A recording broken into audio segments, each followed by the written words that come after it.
Hello everyone, কেমন আছো তোমরা? চলে আসলাম নতুন একটা ভিডিওর সঙ্গে। আজ আমি রান্না করছি লাল লাল চিকেনের ঝোল। তো গরম ভাতের সঙ্গে লাল লাল চিকেনের ঝোল খেতে কিন্তু বেশ মজাদার লাগে। তোমরাও নিশ্চয়ই খাও। আর আজকে আমি সেটাই বানাতে চলেছি।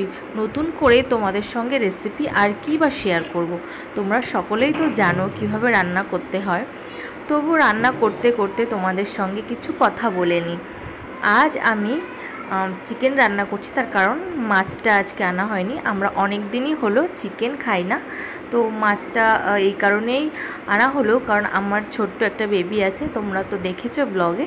তো ওর জন্য ও মাছটা বেশি পছন্দ করে, আর চিকেনটা অতটাও দেয়া হয় না ওকে। তো চেষ্টা করব এখন একটু বড় হচ্ছে দেওয়ার। আর আমরা না লাস্ট মান্থ ছিলাম হচ্ছে রাঁচিতে, মানে ঝাড়খণ্ডে। সেখান থেকে আমরা এসেছি কলকাতাতে আমার বরের ট্রান্সফার সূত্রে। তো নতুন বাড়িতে এসে আমাদের একটু সমস্যায় পড়তে হয়েছে। একটু জিনিসপত্র আরও আনতে হবে, কিনতে হবে। কিছু জিনিসপত্র না থাকার কারণে আমরা কিছুটা এলোমেলোভাবেও আছি। কোথাও গেলে এরকম প্রবলেম তো একটু হয়। আর এই নিয়ে আমি অনেকবার ট্রান্সফার হয়েছে আমার বরের, আর আমি এই নিয়ে 7 থেকে 8 বার আমি এইভাবে নতুন নতুন সংসার আর কি পাতিয়েছি বা গুছিয়েছি, যেটাই বলবে। তো যাই হোক, এটা হচ্ছে আমি ভগবানকে বলি আর যেন ট্রান্সফারটা না হয় কলকাতা থেকে।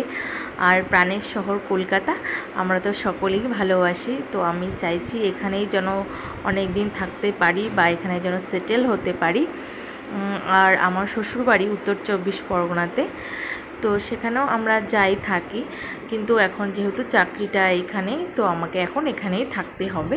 তোমরা এখানে কলকাতার ব্লগ দেখতে পারবে। আর আমার সঙ্গে তোমরা সকলে কিন্তু থেকো, আমাকে সাপোর্ট করো। আমাদের এলোমেলো সংসার একটুখানি সাজিয়ে গুছিয়ে নিতে একটু সময় লাগবে, তোমরা এভাবে অ্যাডজাস্ট করে নিও। একটু আমাদের ভিডিও তোমরা দেখো, লাইক কমেন্ট করো, তাহলে কি হয় অনেকটা ভালো লাগে, মোটিভেশন হয় যে হ্যাঁ তোমরা আমাদের ভালোবাসছো বা আমাদের দেখছো। আসলে ভিডিওটা করাটা কিন্তু আমার কাছে ভীষণ একটা ভালো পছন্দের কাজ, আমার ভীষণ ভালোও লাগে। তো তোমরা যদি একটু আমাকে সাপোর্ট করো তাহলে আমার করতে আরও বেশি ভালো লাগবে। আর চিকেনটা দেখতে পাচ্ছো কেমন ইয়াম্মি দেখাচ্ছে। আর আমার না রান্না করতে করতেই খেয়ে নিতে ইচ্ছে করছিল।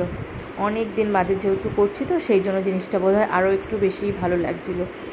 আসলে যে জিনিসটা তুমি রোজই খাবে দেখবে সেটার প্রতি আর বেশি ভালো লাগাটা থাকে না। বলে না ডাল ভাতের মতো হয়ে যায়, কিন্তু ডাল কিন্তু আমার ভীষণ প্রিয়। ডাল ভাতের মতো হলে কি হবে, ডালের সঙ্গে যদি আমাকে আলু ভাজা দেওয়া হয় সেটাই আমার কাছে বেস্ট লাগে। আমি বিয়েবাড়িতে গিয়েও কিন্তু ডাল দিয়ে বেশিরভাগ ভাতটা খাই। আর দেখো আমার রান্নাঘর থেকে বাইরের ভিউটা দেখো, পেছনে একটা পেয়ারা গাছ, সেখানে আবার একটু পেয়ারার কুড়িও এসেছে। তো হলে পরে এখান থেকে জানলা দিয়েই ছিঁড়ে খাওয়া যাবে আর কি, চুরি করে, বুঝেছো তো, ওটা পরের গাছ। তো যাই হোক, চুরি করা কিন্তু একদমই ভালো নয়, যদি না পড়ো ধরা। চুরি যদি করতেই হয় ধরা যেন না পড়ো, সেইভাবে চুরিটা করবে। যাই হোক, এসব উল্টোপাল্টা কথা এই ব্লগে বললে আমার ভিডিও আর কেউ দেখবে না।